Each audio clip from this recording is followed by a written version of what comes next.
Hello guys, good morning.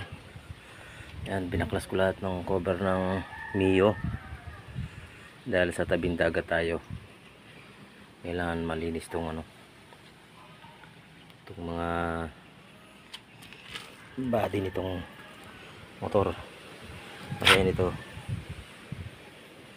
Yan, dito kasi nagsisimula yung niyan, naputol.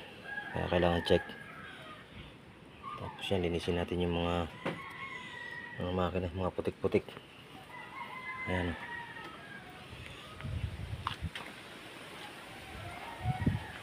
Ito yung kanyang mga cover. Linisin natin loob. Ayan, ganyang kadumi yung loob ng ating service na Mio. Ayan, kaya tinanggal ko yung mga cover nya para malinisan. Dahil sa tabing dagat, madaling kalawangin yung ng motor, body ng motor. Kaya binaklas ko. Ayan, at lilinisan natin. Ayan, bagong palit na rin yung gulong. Ang papalitan ko na naman ngayon yung pan belt. Yan naman ang ating papalitan.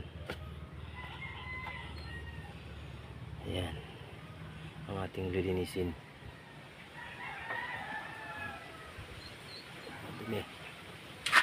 Linis. Tugasan natin itong mga cover nya.